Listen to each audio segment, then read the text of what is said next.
আজকের মূল আলাপে যাওয়ার আগে আমি আর একটা জরুরি আলাপ সেরে নিতে চাই। পার্বত্য চট্টগ্রাম নিয়ে আমার আলাপে একটা জিনিস বাদ পড়েছে, এটা বলে রাখা দরকার।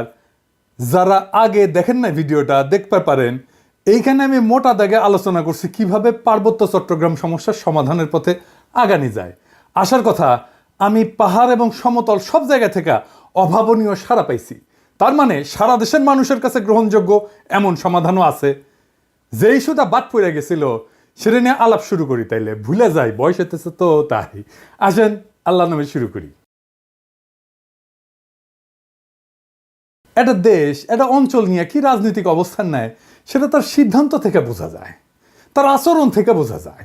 যেমন ধরেন, কুমিল্লাকে বিভাগ করার দাবিকে হাসিনা প্রকাশ্যেই অস্বীকার করেছিল, কারণ খন্দকার মোস্তাকের বাড়ি কুমিল্লায়। আপা কুমিল্লার নামে আপা কুমিল্লা কু নাম দেব না আমি কুমিল্লা আপা কুমিল্লা না না আপা কুমিল্লা নামে আপা সারা কুমিল্লার আমি কুমিল্লা নামে দেব না, কারণ তোমার এই কুমিল্লা নামের সাথে মোস্তাকের নাম জড়িত, সেজন্য আমি দেব না। তোমরা যদি রাজি থাকো, ওই কুমিল্লা নাম নিলেই তো মোস্তাকের কথা মনে ওঠে। ভাববার পারেন কি ভয়ানক প্রতিহিংসা। পার্বত্য চট্টগ্রাম নিয়ে আমাদের আমলাতন্ত্র, আমাদের প্রশাসন, আমাদের সাধারণ মানুষ ঠিক একই রকম একটা ভাবনা ভাবে। সেটা প্রমাণ হইতেছে পার্বত্য চট্টগ্রাম হইতেছে পানিশমেন্ট ট্রান্সফারের জায়গা। সরকারি কর্মচারীদের পানিশমেন্ট ট্রান্সফার দেওয়া হয়, পার্বত্য চট্টগ্রামে যাওয়া পানিশমেন্ট। এটা আমাদের আমলাদের মেন্টালিটি। হ্যাঁ ঠিক আছে, এলাকার দুর্গম, ম্যালেরিয়া হয়, এখানে বাস করা চ্যালেঞ্জিং সমতলের মানুষের জন্য, কিন্তু সমতলের মানুষ তো যায় ওইখানে, তাই না, বাস করতে। তাহলে ওই জায়গায় পোস্টিং কেন পানিশমেন্ট পোস্টিং হবে? ওটা কি বসবাসের অযোগ্য জায়গা? ওখানে যারা থাকে তারা মানুষ না, তারা বাংলাদেশি না? তার মানে দেশের ভূখণ্ডের মধ্যে এমন একটা জায়গা লাগবে যেটা বাস করলে সেটাকে শাস্তি বলে মনে হবে। এটা যদি মাথার পেছনে থাকে তাহলে আপনি কখনোই ওই অঞ্চলের উন্নয়ন বা উন্নতির কোনো পরিকল্পনা নিতে পারবেন না তো, কারণ তো ওইটা তো পানিশমেন্টের জায়গা। ওই জায়গায় তো আপনি লোক পাঠাবেন পানিশমেন্ট দেওয়ার জন্য, শাস্তি দেওয়ার জন্য। ওই জায়গা থেকে তো ভালো করবেন না আপনি। ওই জায়গায় কোনো উন্নয়ন পরিকল্পনা নিতে পারবেন না, কোনো উন্নতির কোনো পরিকল্পনা নিতে পারবেন না। আমি গ্যারান্টি দিয়ে বললাম, লিখে রাখতে পারবেন। আপনি যদি একজন পাহাড়ের বাসিন্দা হন, আপনার কেমন লাগবে বলেন তো? বাদ দেন যে আপনি পাহাড়ের বাসিন্দা, আপনার জন্ম ধরেন পঞ্চগড়, আপনি জন্ম থেকে জানেন এই পঞ্চগড়ে কেউ আসতে চায় না, কারণ কাউকে শাস্তিমূলকভাবে জোর করে পাঠানো হয় বাইরের লোককে। আপনার কেমন লাগবে তখন ভাবেন। অন্য দিক থেকে দেখেন, পার্বত্য চট্টগ্রামে একটা রাজনৈতিক অস্থিরতা আছে, তাই না? সে ঘর পড়ার মধ্যে আলু পোড়া দিয়ে খাওয়ার জন্য রেডি হয়ে আছে আমাদের বন্ধু রাষ্ট্র ইন্ডিয়া। সেই জায়গায় আপনি একটা দুষ্টু কর্মকর্তারে পাঠাইলেন, আপনার বিবেচনায় দুষ্টু, শাস্তি দেওয়ার জন্য। তো সে কি করবে? সে তো শত্রুর সাথে হাত মিলায় রাষ্ট্রের সাথে শত্রুতা করবে, ঠিক কিনা? এটা আমাদের রাষ্ট্রনায়করা চিন্তা করলো না, কারো মাথায় আসলো না যে এবার বুঝেছেন তো, ওনারা বুদ্ধিমান, উচ্চ শিক্ষিত হইলেও আক্কেল কম। বুদ্ধি, শিক্ষা, ডিগ্রি না থাকলেও চলে, কিন্তু আক্কেল না থাকলে গেল সারা। এইভাবে রাষ্ট্রের হোগা মারিছে শিক্ষিতরা। রাখাইন রাষ্ট্র হইতেছে, মায়ানমার রেজিম বদলাবে, রোহিঙ্গা ইস্যু আছে। পার্বত্য চট্টগ্রাম অঞ্চল আমাদের জন্য খুবই গুরুত্বপূর্ণ হয়ে উঠবে শিগগিরই। আমি ডক্টর খলিলুর রহমানের প্রতি দৃষ্টি আকর্ষণ করতেছি, জনপ্রশাসনে পার্বত্য চট্টগ্রাম প্রসঙ্গে একটা মৌলিক পরিবর্তন আনতে হবে। এইটা আপনার যে দায়িত্ব রোহিঙ্গা ইস্যুতে, তার সাথেও যুক্ত। আশা করি এটা আপনি করবেন। আপনারা জানেন উনি আমার গুরুজন এবং প্রিয়জন, ওনাকে আমি ব্যক্তিগতভাবে বলতেই পারি, কিন্তু এইটা এমন একটা জাতীয় গুরুত্বপূর্ণ ইস্যু যে এইটা আমি প্রকাশ্যেই ওনাকে আহ্বান জানানো সঙ্গত বলে মনে করতেছি। ডক্টর খলিলকে আমি আসলে কি কাজ করার আহ্বান জানাই, আসেন সেটা একটু শুনি। পার্বত্য চট্টগ্রামে আমরা আমাদের বেস্ট অফিসারদেরকে পাঠাবো, বেস্ট সেরা অফিসারদেরকে পাঠাবো, যারা শুধু তাদের পেশায় দক্ষ না, তারা হৃদয়বান মানুষ হবে। পার্বত্য চট্টগ্রামে গান্দা অফিসার যাবে না, দুষ্ট অফিসার যাবে না, ভালো অফিসার কেন যাবে ওইখানে? কারণ উনাদের আমরা প্রণোদনা দেব। পার্বত্য চট্টগ্রামে পোস্টিংয়ের জন্য মূল বেতনের দ্বিগুণ প্রণোদনা হিসাবে পাবে যারা যাবে। জয়েন্ট সেক্রেটারি পর্যন্ত যাইতে হইলে পার্বত্য চট্টগ্রামে কম করিয়া হইলেও 2 বছরের সার্ভিস থাকার রেকর্ড থাকতে হবে। আপনি দেখেন পার্বত্য চট্টগ্রামের চেহারা 2 বছরের মধ্যে পাল্টায় যাবে। পার্বত্য চট্টগ্রাম হয়ে উঠবে সবচাইতে শান্তির আর সমৃদ্ধির এলাকা। আমি চ্যালেঞ্জ দিলাম, লিখে রাখতে পারেন। এইবার আসেন আমাদের আসল আলাপ, প্রিয় বিএনপি নিয়ে কথা বলি। আপনারা জানেন আমি বিএনপির নানা ইস্যু নিয়ে আলাপ করতেছি, বিএনপির রাজনীতির সাথে আমার দ্বিমতের জায়গাগুলো তুলে ধরতেছি। বিএনপির অনেকে বলতেছেন যে আপনি জামাতের কথা বলেন না কেন, অনেকে ভাবতেছেন ক্যানপি নাকি বিএনপির পিছে লাগলো, ওই যে ওইটার মতো, ওই যে কইছিল না হানিফের পোলা, বারবার শুধু আমারই পিছে কেন? এই যে শুনেন, আর মানুষ পান নাই, বারবার শুধু আমার উপরেই, বারবার শুধু আমার উপরেই কেন কেন? দেখেন ভাই, আমি বিএনপির পিছনে লাগি নাই, বিএনপি আমার শত্রু না। আমি আমার মতো একটা বিএনপি দেখতে চাই, সেটা থেকে বিএনপি দূরে সরে যাইতেছে। আপনার বন্ধু যদি আপনার থেকে দূরে সরে যায়, আপনি তো বন্ধুকে সতর্ক করবেন কিনা, সেটা আমার দায়িত্ব কিনা বলেন। তা আপনারা চিন্তা করে দেখেন, আওয়ামী লীগ যখন ক্ষমতায়, আমার তো আওয়ামী লীগ করাটাই সবচেয়ে স্বাভাবিক ছিল, তাই না? আমার অ্যাডভান্টেজও ছিল, তো নানা অ্যাডভান্টেজ ছিল। আমি আওয়ামী লীগের যা যা ক্ষতি করছি দল হিসেবে, আমারে তার নিজের দলে নেওয়ার দরকার নেই, আমারে খালি থামাই চুপ করে রাখতে পারলে তাদের অনেক লাভ হইতো, ঠিক কিনা বলেন? ঠিক একইভাবে আমার তো এখন বিএনপি সমালোচনা না করে সাপোর্ট করে গেলে খুবই ভালো হইতো, আমার জন্য ব্যক্তিগতভাবে ভালো হইতো, তাই না? শীর্ষ নেতার সাথে আমি খুবই ভালো ব্যক্তিগত সম্পর্ক আছে, এখনো আছে। খালেদা জিয়া আমার স্নেহ করেন, বিএনপির একটা বিশাল কর্মী বাহিনী, আমার পাঠক দর্শক অনেকে আমাকে পছন্দ করেন। অপছন্দ যদি একজন করে না তা না, কিন্তু অনেকে আমাকে পছন্দ করে। কিন্তু তাই বলে তো আমি আমার দেশের গণমানুষের স্বার্থকে উপেক্ষা করতে পারি না। আজ যে বিএনপি দেখি, সেই বিএনপি তো আমরা চাই না। এই বিএনপির পাশে যারা ছিল, কেন তারা নাই সেটা জিজ্ঞেস করেন, নিজের আত্ম অনুসন্ধান করেন। আচ্ছা বলেন তো বিএনপি নেতারা, আপনারা কি জানেন আপনাদের কর্মীরা কি করতেছে? আপনি কি বিএনপির কর্মীদের কোনো পলিটিক্যাল কাজে এনগেজ করতেছেন? বাংলাদেশের রাজনৈতিক সংস্কৃতি না বদলাইলে তো বিপদ।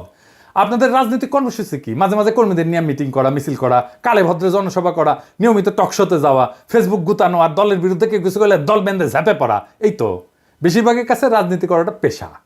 এখান থেকে টাকা পয়সা ধান্দা সব কিছু করা যায়। যাই হোক, আর না আগাই আর কি, অনেকের কাপড় ধরে টান দিয়ে ফেলবো। রাজনীতি আর উপার্জনের ধান্দার দুইটা জিনিস এক না। আমি আর এটা নিয়ে কথা কইতে চাই না। যাই হোক, আজকে অন্তত কথা কইব না। রাজনৈতিক দলের আশেপাশে দুর্বৃত্তরা দল বাঁধে মাছির মতো, সেই জন্যই ভালো মানুষেরা আশেপাশে যায় না। এই যে দেখেন, মঞ্চে জিয়ার ছবি দিয়া, খালেদা জিয়ার ছবি দিয়া, এমনকি তারেক রহমানের ছবি দিয়া নর্তকী দেখতেছে। দেখেন, দেখেছেন? উঠে কি কেউ নাই যে কবে ভাইজান নর্তকী নিয়ে আইসা নিবার তো নাও, সাংস্কৃতিক অনুষ্ঠান করো, তোমার মতো করে করো। রাজনৈতিক দলের নেতার ছবি টাঙায় কে, আমার নেতার ছবি টাঙায় কে, জিয়ার ছবি টাঙায় কে, দেখবেন কোনো উত্তর নাই। কর্মীদের দোষ দেই কেন? খোদ তারেক রহমানের সভায় বিএনপির শীর্ষ নেতাদের উপস্থিতিতে ওখানে তো নর্তকী আনতে পারে না, কিন্তু ওই নর্তকীর মতো একজন আনছে রোবায়েত ফেরদৌস, জিয়া বন্দনা করিচ্ছে। দেখেন, 1975 সালের বাকশালে 4টি পত্রিকা রেখে সমস্ত পত্রিকাকে বন্ধ করা হয়েছিল, গণমাধ্যমের কণ্ঠরোধ করা হয়েছিল। শুনলে অবাক হবেন, সেই সময়কার সাংবাদিকতা ইতিহাস পড়ে আমি দেখেছি সাংবাদিকরা মুদি দোকান দিচ্ছে, তারা হচ্ছে ভ্যানে দোকান দিয়ে তাদের জীবন জীবিকা। হাজার হাজার সাংবাদিক বেকার হয়ে গেছে। এই যে সাংবাদিকতা পেশার যে ডিগনিটি, তাদের যে মত প্রকাশ ভাব প্রকাশের স্বাধীনতা, এটা ফেরত নিয়ে আসছেন কে? একজন সামরিক শাসনের লোক হয়ে, সামরিক ব্যারাক থেকে এসে শহীদ প্রেসিডেন্ট জিয়াউর রহমান কিন্তু এই যে বহুদলীয় গণতন্ত্রের কথা আমরা বলি, বহু সংবাদপত্রের কথা বলি, বহু মতের কথা বলি, সেটা কিন্তু তিনি আমাদের জন্য নিশ্চিত করেছেন। বিএনপি পর্যন্ত শেষ, বিএনপি বিরোধী থাকার পরে যে নির্বাচন যেটা হয়েছে, সেই নির্বাচনটুকু যা হয়েছে ফাইন। এখানে খুব বেশি কারচুপি জালের কোনো সুযোগ ছিল না। এগুলো আমার কাছে খুব গুরুত্বপূর্ণ। আমি যতটুকু দেখেছি, ভোট যা হয়েছে মোটামুটি ভালোই হয়েছে। ওই আওয়ামী লীগের সঙ্গে স্বতন্ত্র প্রার্থীদের, প্রতিদ্বন্দ্বীদের ভোট যা হয়েছে, সেটা মোটামুটি ভালো ভোটই হয়েছে। আমি দু একটা আসন আমার নিজের এলাকায় দেখেছি, ঘাম বেরিয়ে গেছে। আওয়ামী লীগের যে প্রার্থী, তার বেরিয়ে যেতে প্রচন্ড ঘাম বেরিয়ে গেছে। এই রোবায়েত ফেরদৌসের জিয়া বন্দনা, এটা তো ওই নর্তকীর গোয়া নাচানোর চাইতে অশ্লীল। রোবায়েত ফেরদৌস বিএনপি ক্ষমতায় আসলে সার্ভিস দেবে বিএনপির, তাতে কোনো সন্দেহ নাই।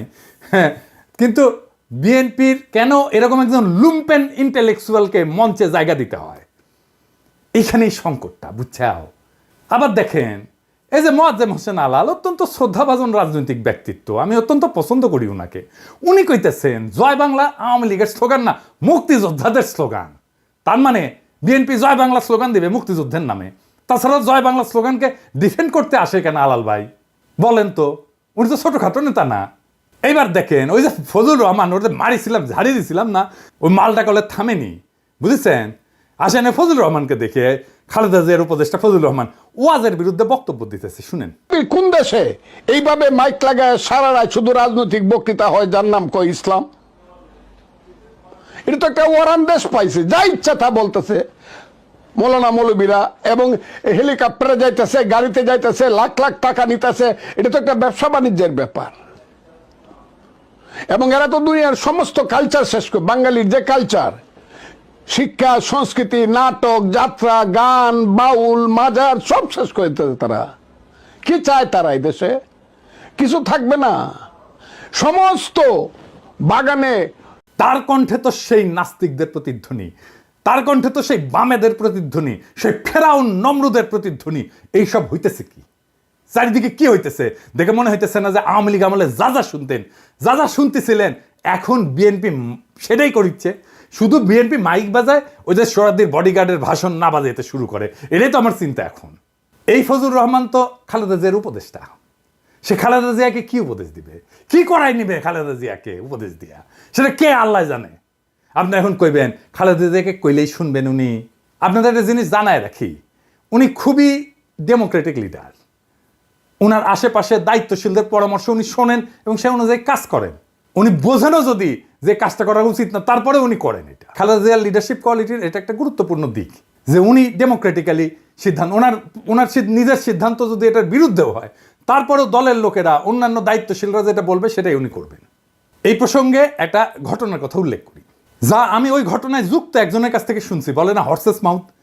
বিষয়টা জানলে আপনারা বুঝবেন কেন আমি ফজলুর রহমানের এই অ্যাটিটিউডে বিচলিত হচ্ছি। গল্পটা আর এক ফজলুর রহমানকে নিয়ে, বীর ফজলুর রহমান, বিডিআর এর জেনারেল ফজলুর রহমান। আপনারা ওনাকে চেনেন, রেসপেক্ট করেন, কিন্তু আমি জানি না যে ওনার সমস্ত কীর্তি, ওনার সমস্ত গৌরব এটা জানেন কিনা। উনি মুক্তিযোদ্ধা ছিলেন, উনি মাদ্রাসা পড়া ছাত্র কিন্তু ব্যাকগ্রাউন্ডে, এবং বিডিআরে থাকাকালে তার নেতৃত্বে 2000 সালে বাংলাদেশ এবং মায়ানমারের মধ্যে একটা যুদ্ধ হয়েছিল, নাভ যুদ্ধ বলে। বাংলাদেশের একজন সেনারও মৃত্যু হয়নি, কিন্তু মায়ানমারের 650-র উপরে সৈন্য নিহত হয়েছিল। মায়ানমার পরাজয় মেনে নিয়ে শান্তি চুক্তি করছিল। 2001 সালে ভারত একটা জায়গা জোরপূর্বক দখল করে নিয়েছিল, সিলেটের পাদুয়ায়। এটা উদ্ধার করে 72 সালে এটা দখল করছিল। 72 থেকে 2001 সাল পর্যন্ত বিএসএফ এর দখলে ছিল ওই অঞ্চলটা, বাংলাদেশের ভূখণ্ড। আবার 2001 সালে 18 এপ্রিল ভারতের কুড়িগ্রাম জেলার রৌমারী উপজেলায় বড়বাড়ি বিডিআর ক্যাম্প দখলের জন্য বাংলাদেশের অভ্যন্তরে বিএসএফ আগ্রাসন চালায়। উনার নেতৃত্বে বিডিআর বাহিনী অনুপ্রবেশকারী বিএসএফ এর দলকে পরাজিত করে এবং অনেক বিএসএফ এর জওয়ান মারা যায়। এবং বিএসএফ ওই ঘটনার জন্য এই জেনারেল ফজলুর রহমানকে বিশেষভাবে দায়ী করে। উইকিপিডিয়াতে একটা ঘটনা লিখিছে, ওই যে ফজলুর রহমানের কে নিয়া, সুপু আছে না, ওই যে সুপু প্রেসিডেন্ট, বিএনপি পিও প্রেসিডেন্ট আর কি, ওই যে 1975 সালে 20 আগস্ট সোহরাওয়ার্দীর বডিগার্ডের জয় বাংলা করে দেওয়ার প্রতিবাদ করতে গিয়ে গ্রেপ্তার হয়ে জেলখানায় নিয়ে যাওয়া হয়। সেখানে সে লিখিচ্ছে ফজলুর রহমান নাকি তার লাঠি মারতে মারতে কইছিল, এই বেটা তোর বঙ্ক বল্টু কোথায়, উঠি লিখিছে, ও নিজে লিখিছে, উনি লিখিছে উনি নাকি পাকিস্তানি ফেরত সামরিক অফিসার। এটা সুপুর নিজেই লিখিছে, তবে এটা ভুল। আমি জেনারেল ফজলুর রহমানকে জিজ্ঞেস করেছিলাম যে ফজলুর ভাই এটা কি আপনি করেছিলেন, আমাকে পাঁচত লাথি মারিছিলেন? তো এখানে বললেন পিনাকি তোমাকে মনে হয় আমি এই কাজ করতে পারি। সুপু যার কথা লিখেছে সেই লোক হইতেছে 15 ইস্ট বেঙ্গল রেজিমেন্টের নাম হইতেছে ফজলুর রহমান ফারুক। উনি এখনো বেঁচে আছেন কিন্তু। আর উনি ফজলুর রহমান ছিলেন 10 ইস্ট বেঙ্গল রেজিমেন্টের, এবং বরং উনারে ডেকে আনা হয়েছে যে চুপপুরে ধরা হয়েছে, যাইয়ে উনি ছাড়াইছেন চুপপুরে। যাই হোক, উনি আর্মি থেকে কিভাবে বিদায় নিলেন এটা জানেন? আসেন সে আলাপটা করি। উনাকে বাধ্যতামূলক অবসরে পাঠানো হয়েছিল। পাঠাইছিল কে জানেন? কে জানেন? হাসিনা না, খালেদা জিয়ার সরকার। খালেদা জিয়াকে কয়েকজন জেনারেল এই বুদ্ধি দিছিল। কোন কোন ইন্ডিয়াপন্থী জেনারেল এই বুদ্ধিটা দিছিল তাদের নামটা বললাম না, আমি সবার নাম জানি। মনে রেখেন, এটা আমার জেস্টার অফ গুডউইল। বললে কলে সিপাহী জনতার মাইর খাইয়া ভত্তা হইয়া যাবেন, আমি কইলাম না সেই জন্য। ইন্ডিয়া পাদুয়ায় রৌমারিতে বীরত্বের বদলা নিল কি দিয়া? তারে বাধ্যতামূলক অবসর পাঠায়। কার হাত দিয়া? খালেদা জিয়ার হাত দিয়া। কি কি যুক্তি দিছিল ওই জেনারেলরা জানেন? আসলে এদের হচ্ছে মাদ্রাসা ঘৃণা। যেহেতু উনি মাদ্রাসা ব্যাকগ্রাউন্ড থেকে আসছে, সেই জন্য মাদ্রাসা এলিটরা পছন্দ। আমি এই জন্যই এলিটদের দেখতে পারি না। ভয়ঙ্কর মাদ্রাসা ঘৃণা এই এলিটদের মধ্যে। ও কইছিল যে উনি নাকি মডার্ন ওয়ারফেয়ারের কিছুই জানেন না, উনি মাদ্রাসা ব্যাকগ্রাউন্ডের। জেনারেল ফজলুর রহমানের মতো গৌরবজনক লড়াইয়ের ইতিহাস কয়জন জেনারেলের আছে বাংলাদেশ সেনাবাহিনীর? দেশের মাটি উদ্ধার কইরা দিল, দেশের সার্বভৌমত্ব রক্ষা করলো, আর তাকে পুরস্কৃত করা হলো বাধ্যতামূলকভাবে অবসরে পাঠায়। এই যে ফজলুর রহমানের মতো উপদেষ্টা খালেদা জিয়া যদি থাকে না, তাহলে এদের দিয়া ইন্ডিয়া প্রতিশোধ নেবে। খালেদা জিয়ারে যেমন করে সাইন করে দিছে বাধ্যতামূলক অবসরে ফজলুর রহমানের, তারেক রহমানও সাইন করে দিবে। এখানেই আমার ভয়। বিএনপি শুধু না, জামাতকেও বলতেছি, জনগণের সাথে আপনাদের ন্যূনতম 4 দফার চুক্তি করতে হবে। আপনারা নির্বাচন করবেন, যাই করবেন, তার আগে 4 দফা চুক্তি করতে হবে জনগণের সাথে। ভোটই একমাত্র ক্ষমতায় যাওয়ার পথ না। জনগণের সাথে আপনার এগ্রিমেন্ট কি? আপনার ম্যানিফেস্টো না, আপনাকে জনগণের সাথে এগ্রিমেন্ট করতে হবে। এবং আমি যে এগ্রিমেন্টের কথা বলতেছি এটা জনগণের চাওয়া, দরকার হলে আমি ভোট নিয়ে দেখাই দিতে পারবো। এবং দেখবেন জনগণ কিভাবে আমার এই 4 দফাকে সমর্থন করে। 1 নম্বর দফা, আওয়ামী ফ্যাসিবাদকে চিরতরে কবর দিতে হবে। 2 নম্বর, ভারতীয় আধিপত্যবাদের চিরতরে অবসান ঘটাইতে হবে। 3 নম্বর, একটা সাম্যের সমাজ তৈরি করতে হবে। 4 নম্বর, একটা ইনসাফের রাষ্ট্র কায়েম করতে হবে। এই 4টা ভেরি সিম্পল। এই ফ্রেমের মধ্যে থাকলে সেটাই হবে জনগণের সাথে চুক্তি মানা। এর বাইরে, এই বাউন্ডারির বাইরে যাইতে পারবেন না।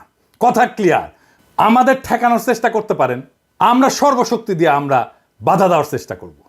ফাইনালি আমার ক্ষুদ্র ভ্রাতাদের জন্য ওরা গতকাল রাশন ট্রাক দেখে হেভি খুশি হয়েছে, হ্যাঁ, যে আমরা রাশন ট্রাকে কিনবো। এটা গেলে সিদ্ধান্ত হয়ে গেছে। তো এটা হইতেছে রাশন ট্রাকের পেজ। এটা সাহেব দেখা দেন, নানা মডেলের ট্রাক আছে এটি। হ্যাঁ, দেখিছো কত সুন্দর সুন্দর রাশন ট্রাকের মডেল দেখিছো? হ্যাঁ হ্যাঁ, দেখে দেখে আমার ক্ষুদ্র ভ্রাতাদের চোখ চকচক করিচ্ছে। মনে হচ্ছে এখনই ঝ্যাপে পরে ট্রাক চালাবি। হেভি ড্রাইভিং এর লাইসেন্স আছে বেটা, হ্যাঁ, আগে লাইসেন্স হোক তারপরে ট্রাক চালানি। আচ্ছা, এটা সাহেবের ট্রাকের ভিডিও দেখেন না এটা? হ্যাঁ, দেখেছেন হাউস করিছে আমার ক্ষুদ্র ভ্রাতারা। ওই দেখবেন এরপরে ওই পেজে লাইক টাইক দিয়ে ভাইসে দিবি আর কি। দেখেন আরো দেখবেন, দেখেন এগুলা করবেন কি, প্রিন্ট করবেন।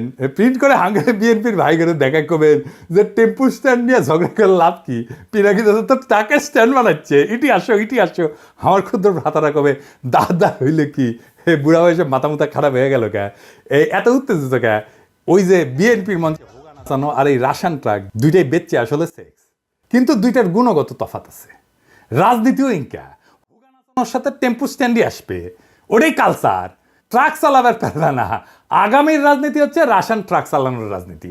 ওই রাজনীতি কেমনে নির্মাণ করতে হয় সেটাও দেখাই দেব। আর বাংলাদেশকে আমরা ওই দিকে নিয়ে যাব ইনশাল্লাহ। ইনকিলাব জিন্দাবাদ।